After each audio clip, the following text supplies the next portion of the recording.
وہ پیسے ہاتھ میں لیے اور حمص کی گلیوں میں جا کر کہنے لگے این الفقراء این المساکین، کہاں ہیں فقراء، کہاں ہیں مساکین.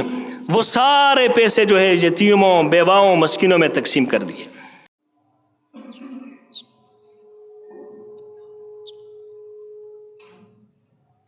الحمد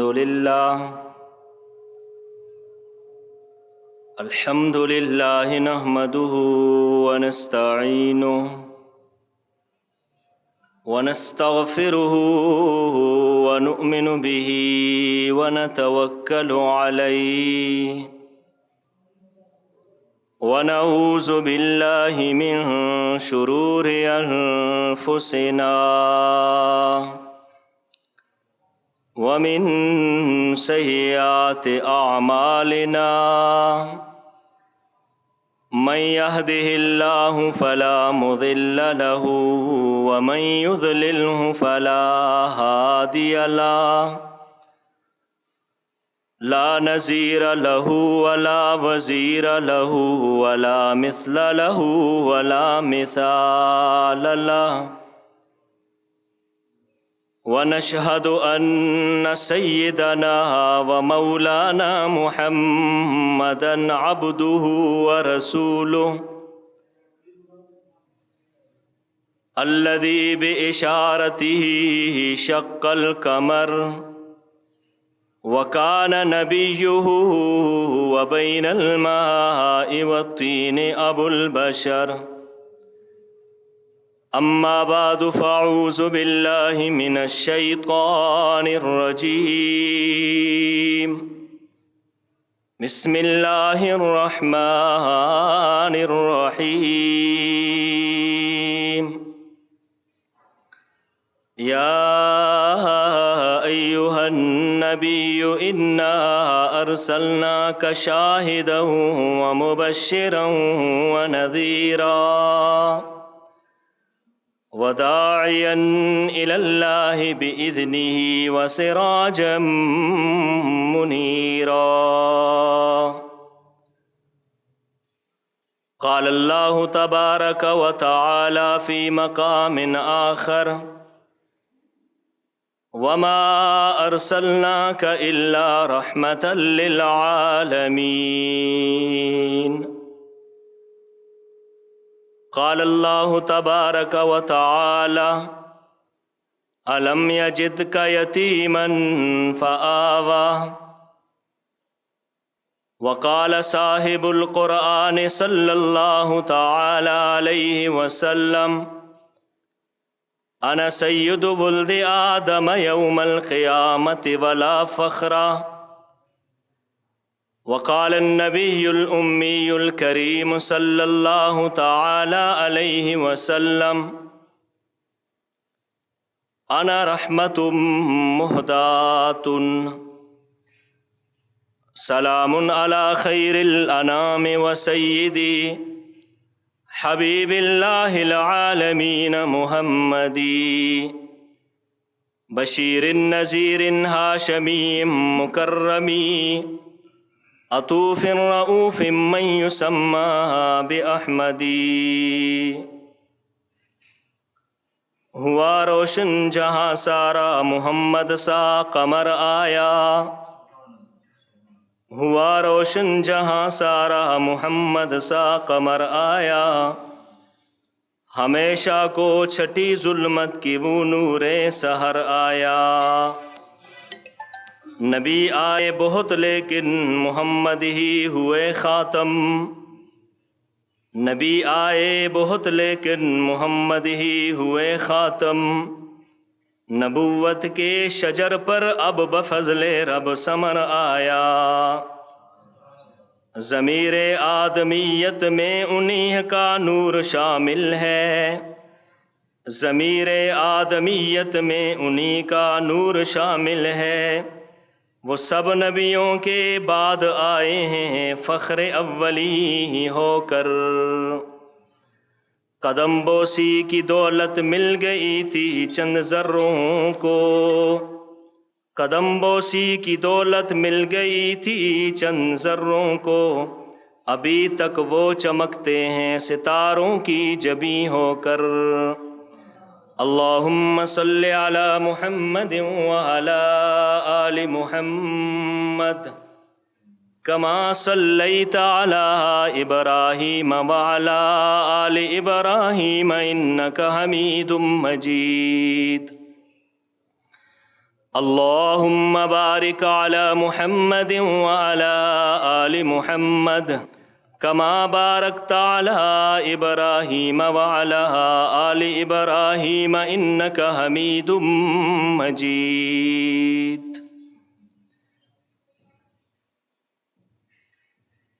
میرے انتہائی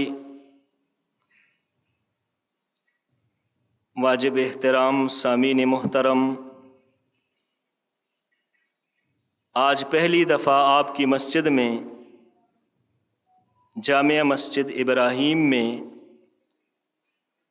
اپنے پیارے محترم مکرم میزبان جناب حضرت مولانا صفدر صاحب کی بھرپور پرخلوص دعوت پر آج جمعے کی نماز میں حاضری کا شرف حاصل ہو رہا ہے۔ اللہ تعالی ہمیں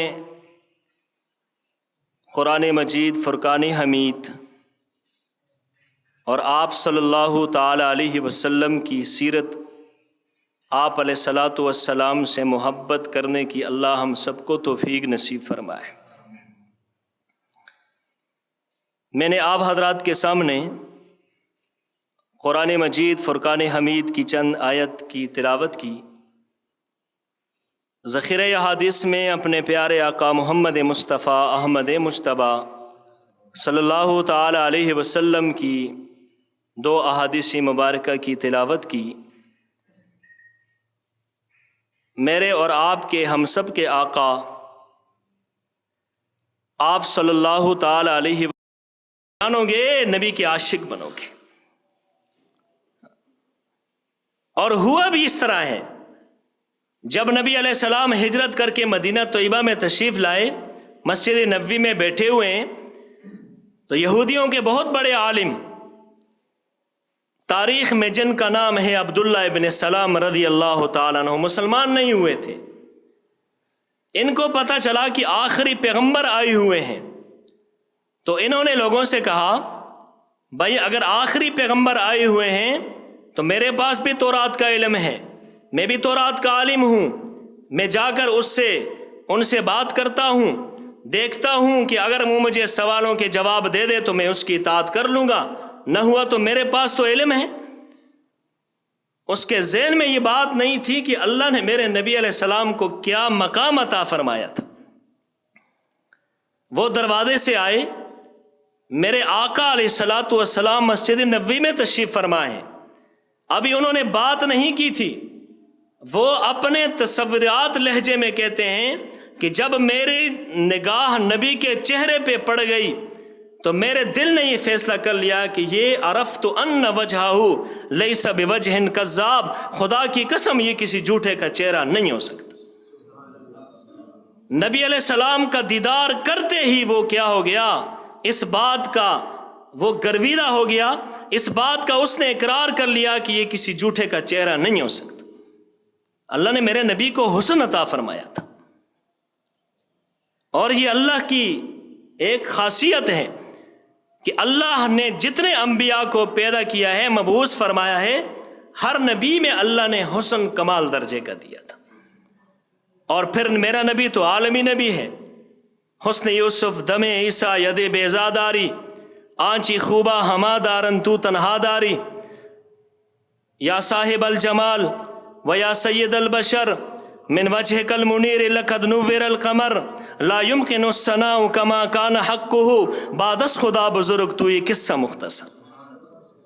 میرے نبی کو اللہ نے حسن دیا تو کمال درجے کا، میرے نبی علیہ السلام کو اللہ نے سیرت دی تو کمال درجے کی سیرت دی، میرے نبی علیہ السلام کو اللہ نے کتاب دی، کمال درجے کی کتاب دی، میرے نبی اللہ علیہ السلام کو اللہ نے صحابہ دیے تو وہ کمال درجے کے دی۔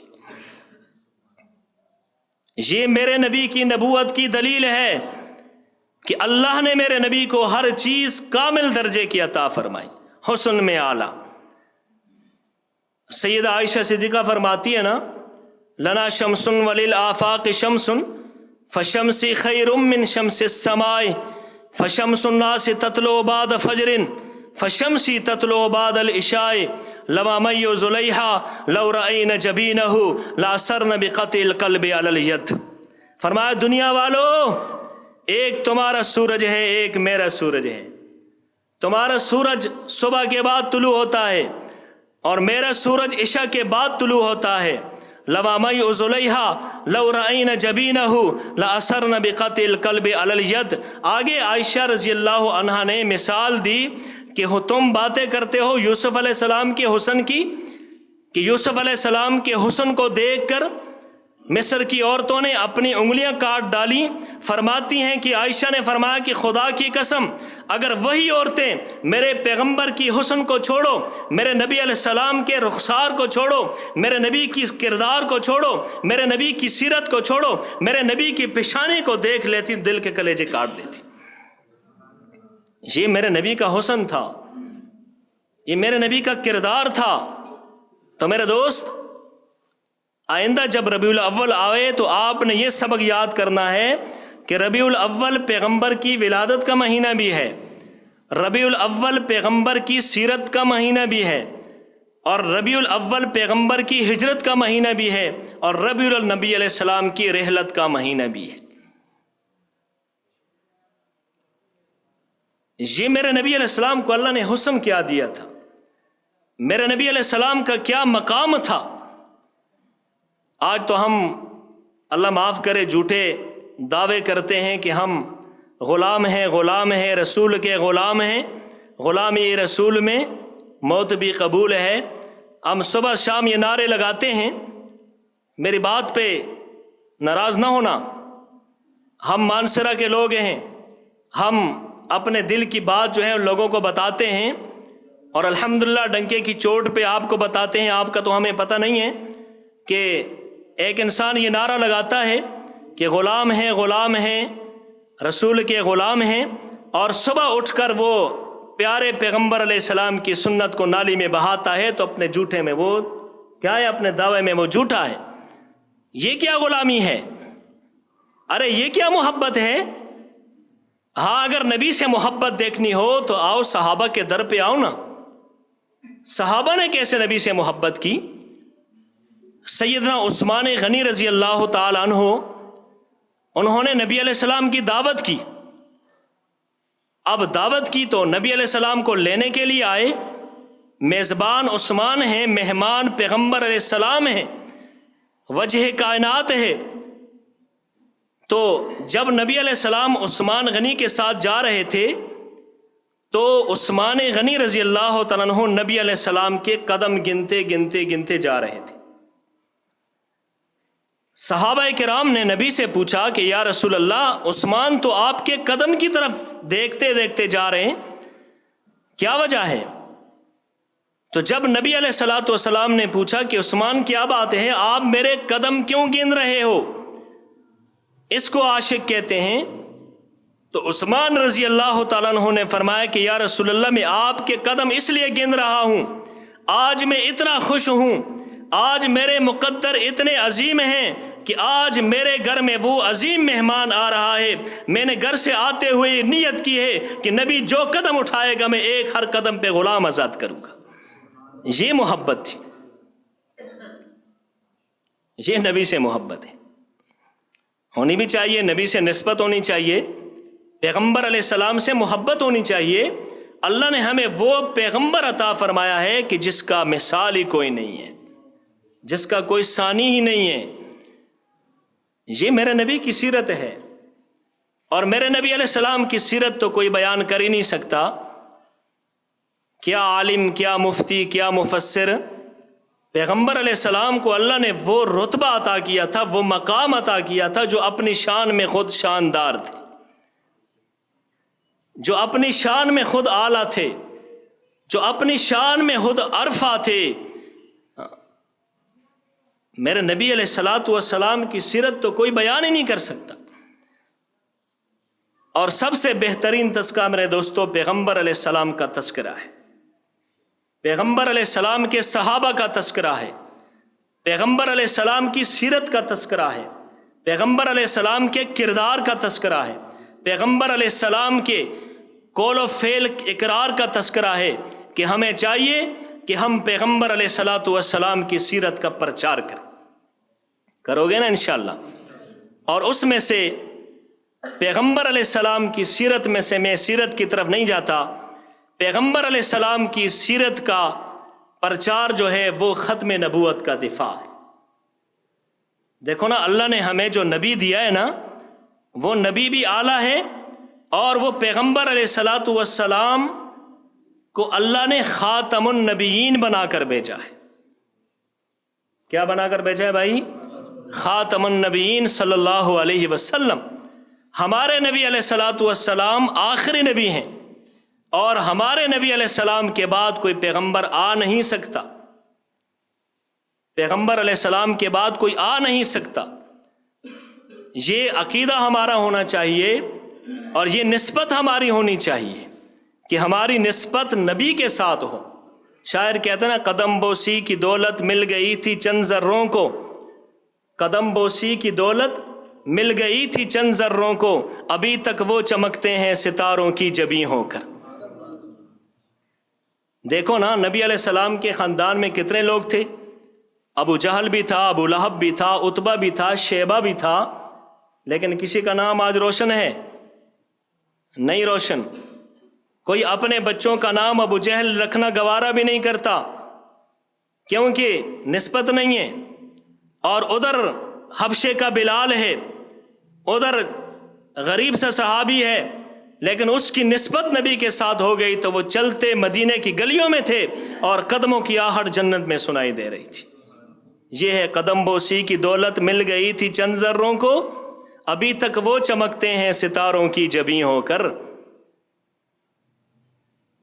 اب دیکھو نا، مکے میں جب نبی علیہ السلام کی ولادت ہوئی نا، تو 300 دائیوں کا قافلہ آیا۔ اس سال کتنی دائیاں آئیں بچوں کو لینے کے لیے؟ 300 دائیاں آئیں، لیکن نبی کے حصے میں جو دائی آئی اس کا نام ہے حلیمہ سعدیہ۔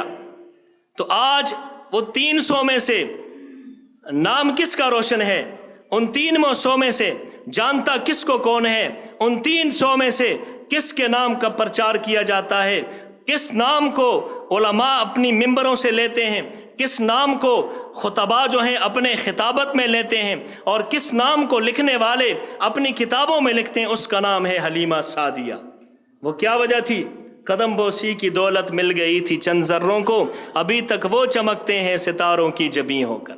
کہ جس کے ساتھ نبی کی نسبت ہو گئی وہ آج بھی ان کا نام روشن ہے، اور جن کی نسبت نبی کے ساتھ نہیں ہے وہ آج تک وہاں بھی مٹے ہوئے تھے، اور آج تک بھی کیا ہیں؟ مٹے ہوئے، قیامت کی صبح تک وہ مٹے ہوں گے۔ یہ نسبت ہے۔ اللہ ہمیں نسبت کی لاج رکھنے کی توفیق نصیب فرمائے۔ تو میرے دوستو، میں عرض کر رہا تھا، ختم نبوت پہ چند باتیں عرض کرتا ہوں۔ دیکھو، آج یہ مرزائیت کا فتنہ قادیانیت بہت عروج پہ ہے، سیاسی طور پہ، حکومتی لیول پہ اس کو عروج دیا جا رہا ہے۔ لیکن جو کچھ بھی ہو، ہمارا عقیدہ پکا ہونا چاہیے، ہمارے دل میں نبی کی محبت ہونی چاہیے، اور ہمارے جسم کے ٹکڑے ہو جائیں لیکن ہماری زبانوں پہ یہ الفاظ جاری ہونا چاہیے کہ ختم نبوت زندہ باد۔ ختم نبوت کا تاج میرے نبی علیہ السلام کے سر پہ۔ آج نہ قرآن سے دو دلیلیں پیش کرتے ہیں، جو مرزائی ہے نا، یہ بھی کہتے ہیں ہم قرآن سے ثابت کرتے ہیں، لیکن میں آپ کو ایک بات بتا دینا چاہتا ہوں، ایک قرآن سے میں آپ کو دلیل دیتا ہوں، اور یہ دلیل آپ یاد کرو۔ میں نے پچھلے جمعے میں اپنے مقتدیوں کو کہا تھا، اور میری یہ ترتیب ہے کئی مہینوں سے کہ میں بیان کے آخر میں 2 منٹ ختم نبوت پہ ان کو ایک بات کہتا ہوں، ختم نبوت کے حوالے سے۔ ماشاءاللہ ان کو بڑا فائدہ ہوتا ہے، ٹیچر حضرات ہوتے ہیں، بینک والے ہوتے ہیں، ملازمین ہوتے ہیں، تو ختم نبوت کے حوالے سے 1-2 باتیں آپ کو پوائنٹ کو ذہن میں یاد ہونا چاہیے کہ کل آپ بازار میں جائیں، آپ سے کوئی بات کرے تو آپ اس کا جواب تو دے سکیں نا۔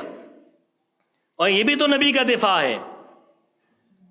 دیکھو قرآن کہتا ہے وَإِذْ أَخَذَ اللَّهُ مِيثَاقَ النَّبِيِّينَ لما آتیتکم من کتاب و حکمہ ثم جاءکم الرسول، یہ قرآن کی ایک آیت ہے۔ اب جو مرزائی قادیانی ہوتے ہیں وہ بھی کہتے ہیں جی ہم قرآن سے دلیل پیش کرتے ہیں، تو ان کے لیے یہ چیلنج ہے میرا۔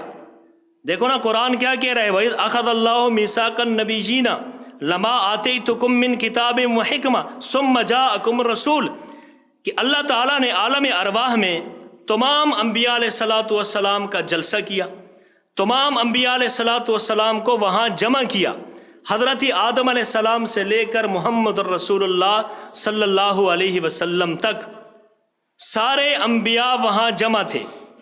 اب ہمیں کیسے پتہ چلے گا کہ وہاں کون تھا کون نہیں تھا؟ ہمیں کیسے پتہ چلے گا؟ تو اللہ نے قرآن میں بتا دیا۔ ہم نے اللہ سے کہا کہ یا اللہ ایسا جملہ کہو، ایسی بات کہو کہ ہمیں پتہ چل جائے کہ اس میں کون تھا کون نہیں تھا۔ لیکن اتنی بات طے شدہ ہے کہ جو وہاں نبی تھا وہ دنیا میں بھی نبی تھا، جو وہاں نبی تھا وہ بعد میں بھی نبی، جو وہاں نبی وہ یہاں بھی نبی، جو وہاں نبی نہیں وہ یہاں بھی نبی نہیں۔ وہ حضرت علی رضی اللہ تعالیٰ عنہ کو کسی نے کہا نا کہ حضرت علی یہ بتاؤ کہ کون سے جانور بچے دیتے ہیں، کون سے جانور انڈے دیتے ہیں۔ اب حضرت علی تو بڑی شخصیت تھی، اب انہوں نے یہ نہیں کہا نا کہ کاغذ لے آؤ میں لکھ لوں کہ کون سے جانور انڈے دیتے ہیں، کون سے جانور کیا کرتے ہیں، بچے دیتے ہیں۔ تو حضرت علی نے ایک جملہ کہا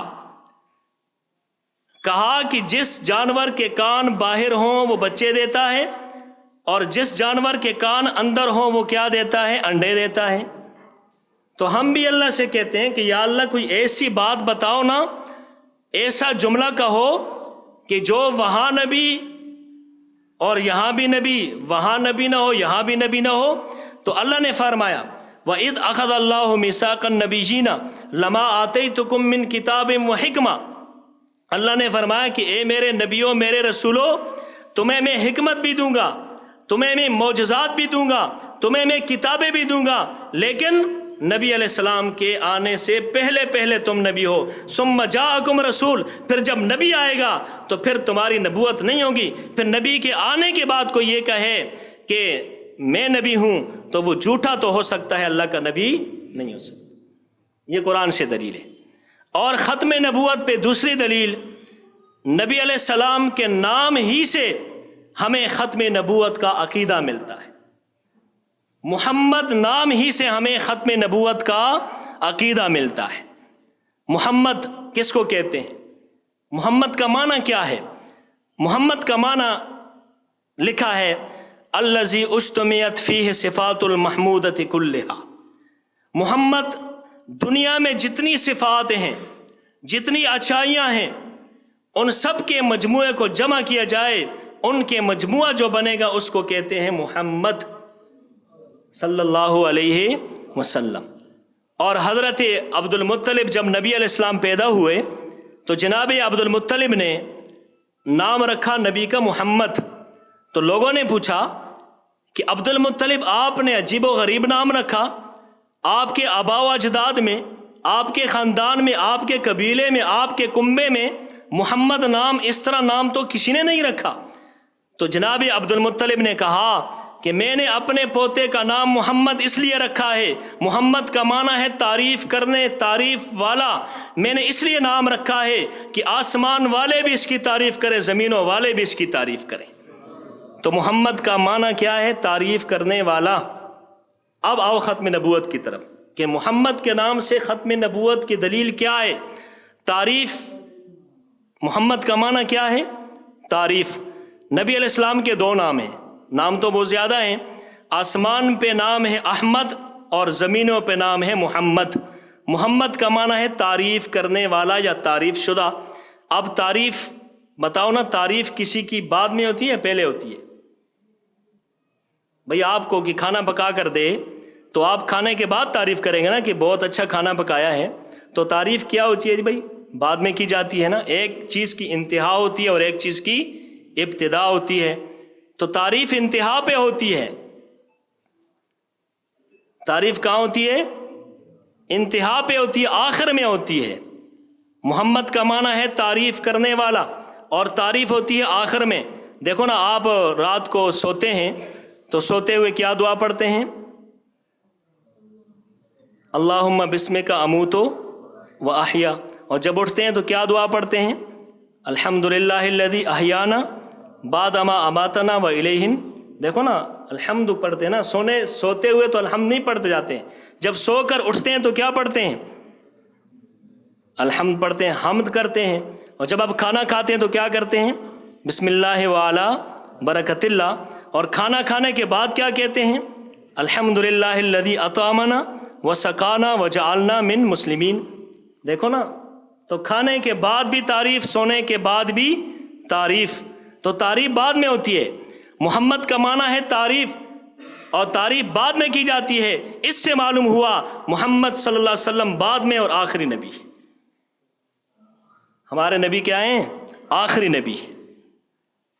تو میرے دوستو، نبی علیہ الصلوۃ والسلام سے محبت کرو جیسے صحابہ نے نبی سے محبت کی، اور صحابہ کرام کو اللہ تعالیٰ نے وہ جذبہ عطا کیا تھا۔ اللہ نے نبی علیہ السلام کو وہ صحابہ عطا کیے تھے نا جن کا بھی کوئی ثانی نہیں ہے۔ میں ایک واقعہ سناتا ہوں۔ تبدیلی کہتے ہیں نا کہ مدینہ کی ریاست ہم بناتے ہیں۔ یہ بات تو بہت اچھی ہے کہ مدینہ کی ریاست اللہ ہم سب کو توفیق دے، لیکن مدینہ کی ریاست صحابہ نے بنائی تھی۔ نبی علیہ الصلوۃ والسلام کے صحابی ہیں سعید بن عامر رضی اللہ تعالیٰ عنہ۔ یہ حضرت عمر فاروق کے دور میں حضرت عمر فاروق رضی اللہ تعالیٰ عنہ نے ان کو حمص کا گورنر بنا کر بھیجا کہ بھائی وہاں جاؤ، تم گورنری کرو۔ تو انہوں نے انکار کیا، تو زبردستی حضرت عمر فاروق نے ان کو حمص بھیجا۔ حمص میں گئے، اپنی بیوی بچوں کو لے کر گئے، تو وہاں سردی تھی۔ تو عورتوں کی عادت ہوتی ہے نا کہ گھر میں کوئی پونجی رکھی ہوتی ہے، تو ان کی گھر والی نے ان کو پیسے دیے کہ بھائی جاؤ، کچھ گرم کپڑے میرے لیے لے آؤ، بچوں کے لیے لے آؤ، اپنے لیے لے آؤ، یہاں سردی ہے۔ تو اب سعید ابن عامر رضی اللہ تعالیٰ عنہ وہ پیسے ہاتھ میں لیے اور حمص کی گلیوں میں جا کر کہنے لگے این الفقراء این المساکین، کہاں ہے فقراء، کہاں ہے مساکین۔ وہ سارے پیسے جو ہے یتیموں، بیواؤں، مسکینوں میں تقسیم کر دیے۔ گھر میں آئے، بیوی نے کہا کپڑے نہیں لائے، کہا بیوی صاحبہ کپڑوں کو چھوڑو، میں آپ کے پیسے ایسی مزاربت میں لگا کر آیا ہوں نا جہاں ایک کے بدلے 700 ملتے ہیں۔ خیر وہ چپ ہو گئی۔ تو کچھ عرصے کے بعد حضرت عمر فاروق رضی اللہ عنہ حمص گئے دورہ کرنے کے لیے۔ تو جب سب لوگوں کو جمع کیا، کوئی پروٹوکول نہیں ہے، کوئی آگے پیچھے ہٹے بچوں کی شور نہیں ہے، عمر فاروق حمص میں گئے تو لوگوں سے پوچھنے لگے کیف وجدتم امیرکم، کیف امیرنا، تمہارا امیر کیسا ہے، تمہارا سردار کیسا ہے؟ تو سب نے کہا بہت اچھا ہے، طیب، احسن، جید جدہ۔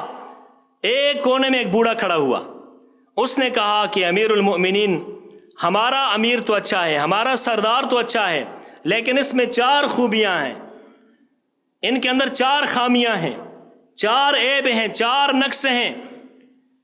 کہا کون کون سے بھائی؟ اب مقدمہ لگ گیا۔ تو حضرت عمر فاروق نے کہا کہ اس گورنر کو طلب کیا، سعید ابن عامر کو طلب کیا، کیا بھائی تمہارے اوپر ایریگیشن ہے، تمہارے اوپر 4 اعتراض ہیں، اس کے مجھے جواب چاہیے۔ پہلا اعتراض اس بوڑھے شخص نے یہ کیا کہ امیر المومنین اس سے پہلے جو حمص کا گورنر تھا وہ فجر کی نماز پڑھا کر بیٹھے رہتے تھے، اشراق پڑھتے تھے، اشراق کے بعد گھر کو چلے جاتے تھے، اور یہ جو ہی نماز پڑھاتے ہیں اشراق نہیں پڑھتے، گھر کو چلے جاتے ہیں۔ اچھا جی، دوسرا اعتراض کیا ہے؟ دوسرا اعتراض یہ ہے کہ جب عشاء کی نماز ہوتی ہے تو یہ لوگوں کی خبرگیری نہیں کرتے، فوراً جا کے یہ گھر میں چلے جاتے ہیں، اور اس سے پہلے جو گورنر تھے وہ 1-1 گھنٹہ بیٹھے رہا کرتے تھے۔ اچھا یہ تیسرا اعتراض کیا ہے؟ کہ تیسرا اعتراض یہ ہے کہ بھائی 15 دنوں کے بعد یہ بے ہوش ہو جاتے ہیں، ان پہ غشی آ جاتی ہے، پھر ہم ان کو دارو دیتے ہیں، دوائی دیتے ہیں، ٹھیک ہوتا ہے، اور جمعے کی نماز میں اکثر لیٹ ہو جاتے ہیں۔ یہ 4 اعتراض ہیں۔